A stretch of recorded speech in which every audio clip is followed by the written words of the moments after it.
Happy Sunday, Overwatch fans! We are live in Los Angeles for the final day of Week 4 in Stage 4 and our last regular season day of matches ever inside the Blizzard Arena. The London Spitfire currently sit in 6th place and can clinch a spot in our double elimination playoffs with a win today over one of Stage 4's 2 remaining undefeated teams. The Atlanta Reign have won 6 straight and are looking to leapfrog London into the top 6 over the next week. They get a chance to take a huge step towards that in 30 minutes.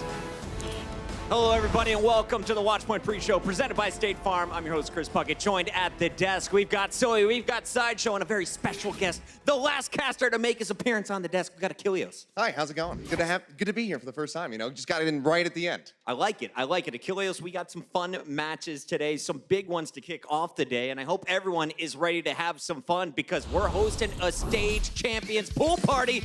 The Titans, Shock, and Dragons hang out by the pool to talk about their stage titles and who they think will win the ultimate prize at the grand finals. Plus, there was so much on the line with our playoff chase in Week 4, which made for some amazing moments. We'll relive the best ones on our latest installment of Emote Control. Later today, Dallas and Guangzhou will play the final regular season match on our Blizzard Arena stage. Remember, in 2020, it's all about the homestands. But before that, you'll see Florida take on Toronto, Paris will face Washington, and we'll begin with the match of the week that has huge playoff implications that we touched on. It's the London Spitfire who will finish their regular season against the Atlanta Reign. A win for London would seal their spot in the top 6 and relegate the Reign to the single elimination play-in tournament. But Atlanta has been red hot lately, so Sideshow, what's the most important individual battle you think could decide this one? Well, I've got to be looking at the 2 superstar DPS players, one from each team here. We've had Profit on the London Spitfire has been incredible all last year and this year, and then Erster from the Atlanta Reign. Now, with these guys, they're both known for their Hanzo, and so looking head-to-head at how they compare is really interesting because Profit hasn't played as much recently, but Erster's, it's his most played hero, and he's just got firsts all across the board. Having said that, they have won every single match in Stage 4, so the stats are likely to be better, but that's as a result of Erster playing such phenomenal Overwatch. But you always know that when Profit pulls out that hero, he can create magic. But it's the Mei that he's been playing mostly, and we know Profit for his incredibly intelligent Mei walls. He's also pretty good at getting the final blows, actually, and the kills from Blizzards.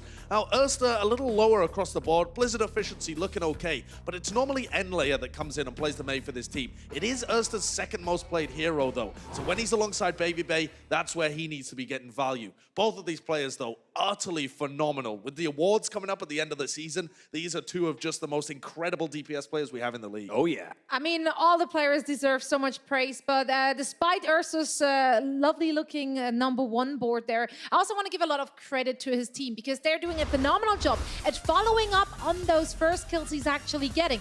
If we're looking at the ratio right there, he's 18.4% first elim rate, which is already a lot out of 108 players, mind you. And then the team fight win percentage after he's getting those first elims is on number 13.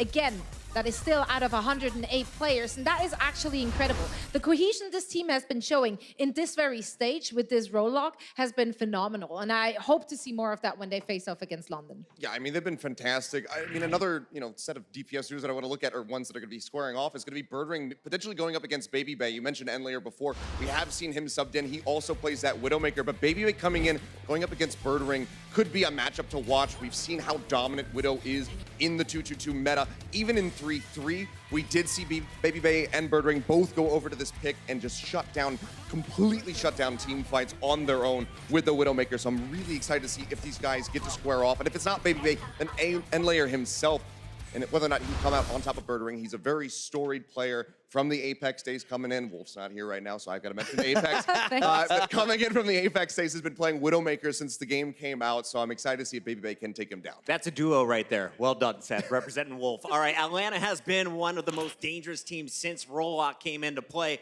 A group that also includes the Guangzhou Charge, guys. The Charge will be in our single elimination play-in tournament in 2 weeks, and they'll play their final match before the postseason against the Fuel tonight. The Charge have won 8 of their last 9, so why has it been so tough to stop this red-hot squad? I think a lot of that comes down to their DPS duo, and that is Nero and Happy. Specifically, Happy has looked quite unstoppable. So let's take a look at the compositions which will able to actually stop him. Because on his Widowmaker with Nero on the Mei, there was so much space created for him to just get those great picks for his team, which has been following up phenomenally on that. So yeah, these are the compositions which they faced off against and which they looked the worst against. So yeah, go figure. If 33.3% is the worst, then there's not too much stopping it. And that is a composition which is a bunker composition, which is very map dependent to begin with. So unlikely we're going to see that very often either. Yeah, so I guess just good luck to the opponent. Happy seems to be on a roll. They're looking good, and nothing seems to stop them. I think good luck is just the best thing that you can kind of say here. They are red hot right now, as you said. Guangzhou Charge are potentially a dark horse that can make a run into the grand final. I think for the Dallas Fuel, there's not much to be done against them. Guangzhou Charge, it's time to just hunker down, come in, and absolutely dominate. They were able to get a 4-0 victory over the Dallas Fuel, I believe, in stage 1. Took that one with ease, and they've only gotten better since then. They still had stumbles during the 3-3 meta. Now in 2-2-2, they look better than ever. These guys have been on an absolute tear. I think that if they drop a single map in this series, it's a bit of a, a mark up against them, a blemish perhaps.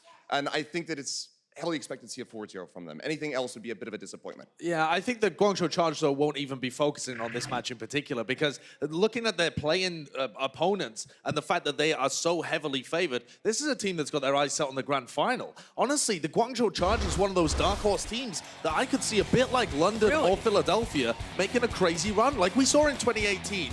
Our lowest 2-seeded teams from the playoffs make this wild run and end up playing in New York in the grand finals. The Guangzhou Charge are giving me the same kind of vibes. Atlanta Reign too, sure, they're undefeated this stage, but the Guangzhou Charge are just so clean with their execution. Play the metacom so well. Happy's been unbelievable. Nero's so flexible. This team is a very, very dangerous team for anybody still left in the tournament. Pumped to see them tonight. The Charge have made a big splash in stage 4, but not as big of a splash as the Titans, Shock, and Dragons made at a recent pool party. Our resident pool boy, Danny Lim, hosts the 3-stage title winners for some grilling, swimming, and playoff talk. That's next on the Watchpoint Preshow. The Overwatch League is brought to you by T-Mobile, now connecting 99% of Overwatch League fans. Catch your league on America's network, T-Mobile.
The first 3 stages of the Overwatch League season ended with a tournament to crown a stage champion. Danny Lim invited those winners of those 3 tournaments to beat the heat eat some meat, and discuss who's the team to beat in our first ever Stage Champions pool party.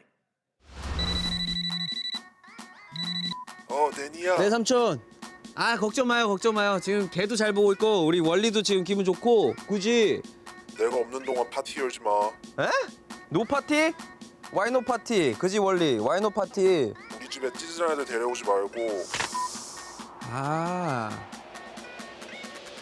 위너들은 된다.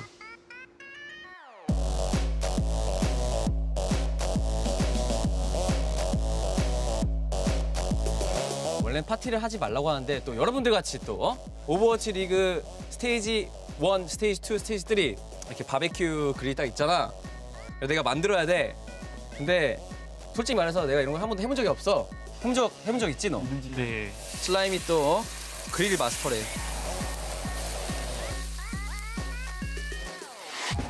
첫 번째 우승자랑 좀 이렇게 그 이겼을 때 좀 어땠어? 워낙 쇼커도 너무 잘해서 어떻게 될진 잘 몰랐는데 이길 줄 알았는데. 져서? And the Shock have done it. They are your Stage 2 champions. 그 다음에 이 스테이지 때 리벤지가 있었지. 그 화면에 방송에서 너 살짝 눈물 흘린 거 나왔거든? 근데 눈물 흘린 거야? 아니면은 아니야? 네. 그냥 일단 졌으니까 한번 울어보려고 했는데 아 이슈 만들려고? 눈물은 안 나오더라고요. 광탈했죠. 그땐 광탈. 쇼크한테 졌어요. 광탈. 이 스테이지 전승으로. 전승 맞아. 전승 그때. 하고 내 마이크 뺏어가고. You know what? I'll give it to him. It's they made history today. Here, take my mic. 2까지 넘어오고 스테이지 3 들어오면서 되게 많은 사람들이 놀라워했던 상하이 팀의 우승. 3대1 상대하는 게 너무 힘들었죠. 이게 또 딜러 메타다 보니까 강팀, 약팀이 좀 사라지는 느낌 같아요. 그러니까 저희가 새로운 메타를 썼으니까 이제 이걸로 뭐 했어 다? 저축도 하고 플렉스도 하고 플렉스했어? 슬라임 어떻게 플렉스했어? 시계 샀습니다. 뭐니까 언제 섰어? 야 아무도 모르게 사면은 플렉스가 아니지. 알았어? 알았어. 일단은 그러면은 일단 먹자 얘들아. 응.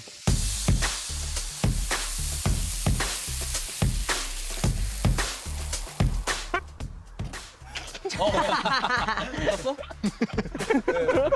4스테이지에 대한 좀 의견들은 어때? 저희는 근데 원래 팀에 딜러가 많아가지고 기다리고 있었죠. 메이 좀 오랫동안 했기 때문에. 어제 지고 왔을 때 방에서 혼자 울더라고. 울었잖아. 안 울었어? 아 근데 진짜 솔직히 말해서 진짜 오신턴이 너무 잘해요.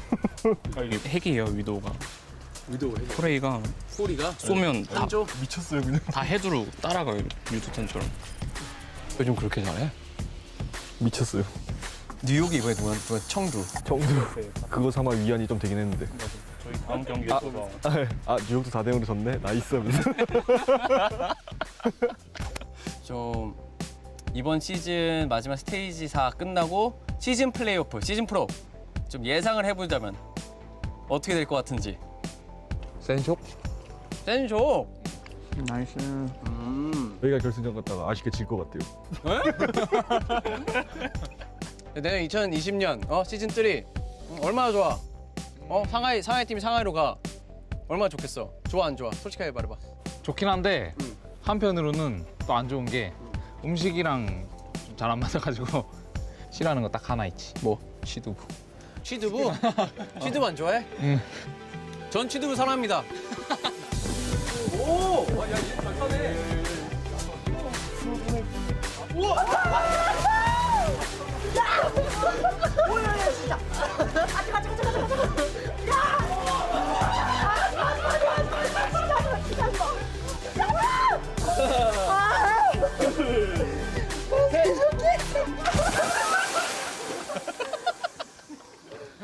시원하지? They got revenge on Raz. Finally. Wonderful. Yeah, it's so good. I think they tried to drown him, to be honest. He's a good swimmer. Well done there, Rascal. Survived that fight. All right, well, we heard Danny and Diem talking about the home matches in Shanghai next season. In fact, all 20 teams will be hosting home matches in 2020. And this Tuesday, the complete 2020 Overwatch League schedule will be released with 52 events around the world. You'll be able to check out your favorite Overwatch teams live in person wherever you live. So head on over to overwatchleague.com on Tuesday and mark your calendars to catch the most exciting esports experience in the world next year. The most exciting esports experience this week has been happening right here in the Blizz Arena. When we come back, we'll take you through all the best moments from Week 4 in Emote Control. This is the Watchpoint Pre-Show, presented by State Farm. The Overwatch League is powered by Intel. Game, record, stream without compromise on Intel Core i7. And by Omen by HP, the official PC and display of the Overwatch League.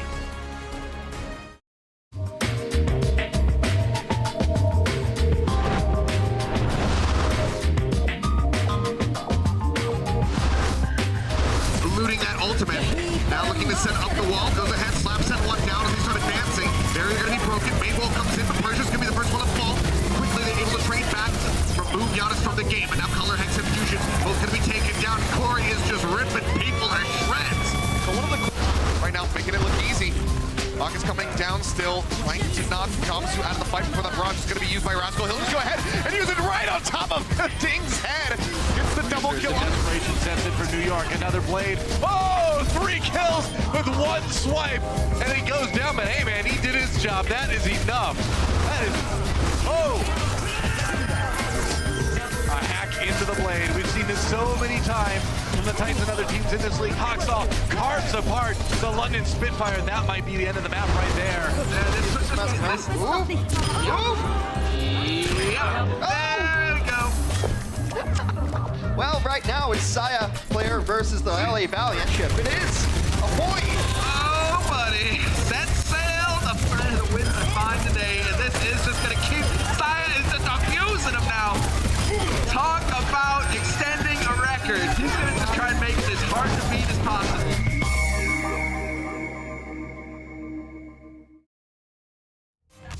It's time to relive the most eye-popping moments from Week 4 in State Farm's Emote Control.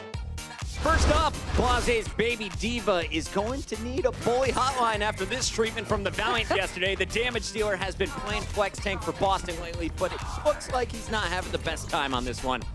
Guys, what do we think? Please end it.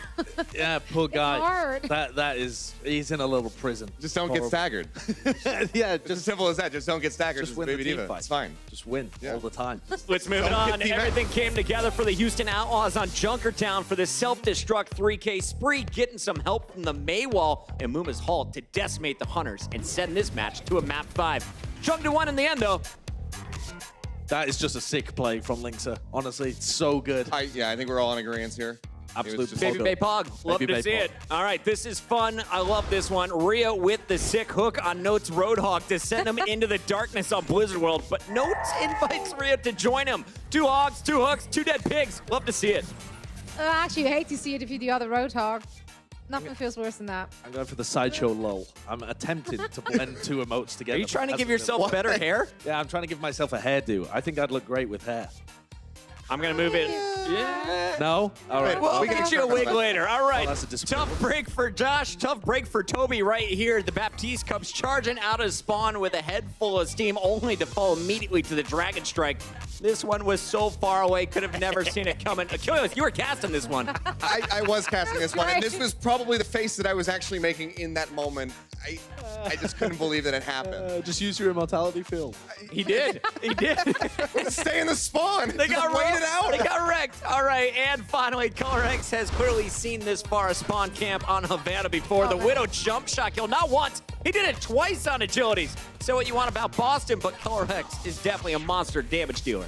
No, that was just so sick. He just knew where he is. He just knew it. What are you doing? Are you pogging right now? I'm tempted to pog. I'm entranced, is what I am. I'm amazed and Potato entranced by toss. the play. So, yeah, I just couldn't believe that he did that. So good. Somebody please clip out Josh and gift that. Send it to me on Twitter. I'm ready. All right, that is the best of the best so far in Week 4, but we still have 4 matches to go, including some of the nastiest damage dealers on the planet. They're taking the stage in less than 10 minutes. We've got our predictions next on the Watchpoint Pre-Show. Coca-Cola is the official refreshment of the Overwatch League.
Here's a live look at the standings as the second to last week of the regular season comes to a close. 11 of our 12 playoff teams are locked in, with the Valiant and Chengdu Hunters still fighting for the last remaining spot. But only the top 3 seeds are locked in place. So there's lots of moving that could happen here, a lot of jockeying that could be done as teams battle their seeding for the final 12 matches, including the London Spitfire. London could go as high as 5th depending on how the matches go, but they need a win tonight against the Atlanta Reign. Atlanta has been so dangerous as of late. Baby Bay and crew looking to cause another upset and continue to climb in our standings. It's been a long season for the Florida Mayhem and Toronto Defiant.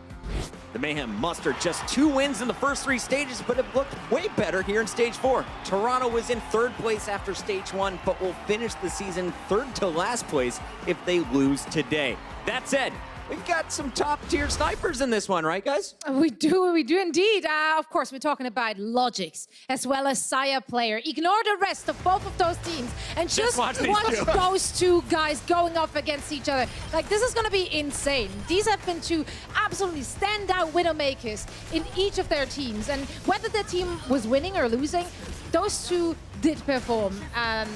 You just have to appreciate it. You just have to hype them up. So this is actually getting me really excited. I mean, look at that. Look at those numbers. Look at that face-off. Look at the job stolen. Look at the job stolen. With Saya currently 1 up. Like, I don't know. Can Logics even bring that back? I think he's looking for revenge today, for sure. Can we just make a gentleman's agreement for the other, what is it, 12? I can't do the maths.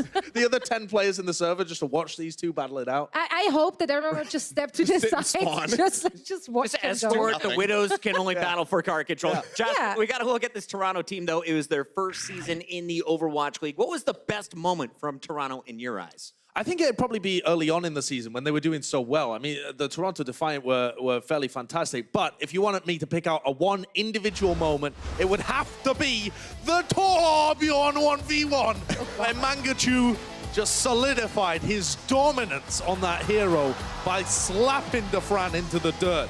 I mean, it hasn't been that successful a season for Toronto. You gotta find the joy where it's happened, but that was certainly a high point for this team. Mangachu, best hammer on the planet. Yeah, definitely. Love to see it. Now, the Paris Eternal were eliminated from playoff contention yesterday, and they'll wrap up their season against the Washington Justice team that has had an incredible final stage after being at the bottom of the league all season long. Now, Pride is the only thing on the line in this one, but we could see some insane damage-dealing plays once again, right, Achilles? Absolutely. I mean, with a lot of the teams that we have here today, a lot of them eliminated already from playoff. The one thing that we can look forward to is some insane DPS matchups. The Widowmaker, again, is going to be a topic of discussion with Soon coming in against Corey. These guys are on top of the standings. You can see there, hero damage first for Soon. Corey coming in with final blows, scope critical hit kills, eliminations there for Soon. It's just back and forth between these 2. And I think that's exactly how this matchup is going to play out when they actually get into the server. We know that they also can flip over to the Hanzo pick. So I think no matter what these guys end up on, it's just constantly going to be having to focus on Soon and Corey to see who can come out on top and who can deliver a victory. They don't have much to play for anymore now that they have all been eliminated, but it should still be one heck of a fun series. This is the last battle for both teams, and for Washington, this is a season that was so rough throughout the first 3 stages, but then they caught fire here in Stage 4, and you heard in that video earlier, Corey is causing some upsets. So, Josh, what was the best moment from Washington this year? Oh, it's got to be that Corey performance against the Vancouver Titans. I mean, you heard it from Bumpers on Mouth and Slime. They did not know what to do against this guy. I mean, they were calling out the Widowmaker, but I think they forgot how much Hanzo was played in this series and how much Corey dominated on that hero. It was the hardest carry performance we've ever seen in the Overwatch League, in my opinion. And we've also seen Saya Player set the league record in Stage 4 for the most final blows. And Corey was more impressive than that. Against the Vancouver Titans, no less. I think it's time to give this boy a raise, Washington. Just saying, keep your star player. It's time to get to our predictions, though, from these wonderful analysts. It is the final day of action here in Week 4. The new guy, Achilles, likes London to take out Atlanta, but all 3 of these folks are feeling Florida, Washington, and Guangzhou to get wins. Now, Zoe, Achilles is new here, so show him how we get it done in a 30-second face-off. Oh man, you're gonna regret this, my friend. Like, why would you think that the ultimate wet blanket, the London Spitfire, is gonna show up against the still undefeated Atlanta Reign? I mean, excuse me, but if Erster is not gonna be stopped from their team, there's absolutely nothing they can get done. So here, have your 10 seconds. I'm here to replace Bren, so therefore I'm not going to back up anything with logic. I feel it in my bones. London going to take the series today. Okay, he read the tea leaves. Congratulations. Well done. Achilles, for real, though, who are you going to be watching in this first matchup? Why do you think London gets the win? I think the DPS is just going to be able to come out on top. I think that Prophet is going to take it. Is Birdring back? In his own hands. That guy is so good. Birdring's going to be there as well. I think they're just going to crush. I can't wait for this one. Baby Bay versus Birdring. Prophet on the May. It's going to be amazing, guys. Thank you for watching the Watchpoint pre-show presented by State Farm. Enjoy the games, everybody. It's going to be a great night.